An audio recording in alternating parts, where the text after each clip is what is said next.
মুন্সিগঞ্জ ২ আসনে জাতীয় সংসদ নির্বাচনে ধানের শীষের প্রার্থী হিসেবে মনোনয়নপত্র জমা দিয়েছেন বিএনপির যুগ্ম মহাসচিব অ্যাডভোকেট আব্দুস সালাম আজাদ। দুপুরে লোহজং উপজেলা সহকারী রিটার্নিং অফিসারের কার্যালয়ে মনোনয়নপত্র দাখিল করেন তিনি। এ সময় আব্দুস সালাম আজাদ বলেন, ১৭ বছর মানুষ ভোট দিতে পারেনি, তাই অন্তর্বর্তী সরকারের নেতৃত্বে সুষ্ঠু নির্বাচনের প্রত্যাশা জানান তিনি। হুমায়ুন কবিরের প্রতিবেদন।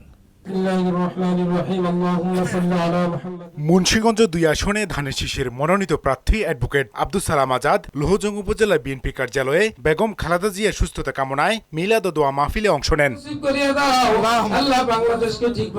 পরে জাতীয় সংসদ নির্বাচনে উপজেলা সহকারী রিটার্নিং অফিসারের কার্যালয়ে মনোনয়নপত্র জমা দেন তিনি। এই সময় তার সঙ্গে ছিলেন বিএনপির প্রান্তিক জনগোষ্ঠী উন্নয়ন বিষয়ক সম্পাদক এম এ মালেক ও নির্বাহী কমিটির সদস্য বাউল আহমেদ।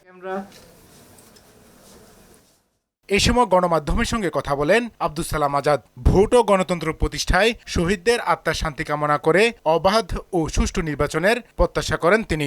আগামী দিনে যে নির্বাচনের জন্য এই জাতি এত ত্যাগ স্বীকার করেছেন, ছাত্র যুবক সমাজরা যে ত্যাগ স্বীকার করেছেন, ৫ই আগস্টের আন্দোলনের মধ্য দিয়ে এই ফ্যাসিস্টের বিদায় হয়েছে, সেই বীর পুরুষদের আমি স্মরণ করি এবং তাদেরকে ধন্যবাদ জানাই। জনগণের বিপুল ভোটে মুন্সিগঞ্জ ২ আসন থেকে সংসদ সদস্য নির্বাচিত হওয়ার প্রত্যাশা করেন ধানের শীষের এই প্রার্থী। আমি আশাবাদী এই আসনে জয় দৃষ্টা, অর্থাৎ আমি ১০০%। আমি নিজেকে বলতে পারি প্রায় ৪৭ বছর যাবৎ এই জাতীয়তাবাদী দলের সাথে আমি সম্পৃক্ত। এখানে ইউনিয়ন থেকে শুরু করে আমি কেন্দ্রে গিয়ে আসছে আমাদের নেতা ভারপ্রাপ্ত চেয়ারম্যান জনতা তারেক রহমান আমাকে যুগ্ম মহাসচিব বানিয়েছেন এবং সমস্ত কিছু মিলেই আমি আন্দোলনের সংগ্রামে সুখে দুঃখে সবকিছু মিলিয়ে আমি আমার নেতা কর্মীদের পাশে ছিলাম।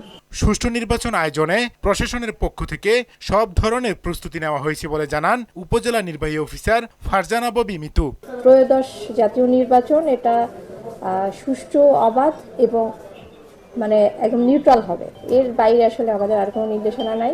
গণভোট নিয়ে জনসচেতনতা বৃদ্ধির লক্ষ্যে পদক্ষেপ নেওয়া হয়েছে বলেও জানান তিনি। ভোটাররা যাতে নির্বিঘ্নে আসতে পারে এই জন্যই আসলে আমাদের সকল কার্যক্রম। হুমায়ুন কবির, মোহনা সংবাদ, মুন্সিগঞ্জ।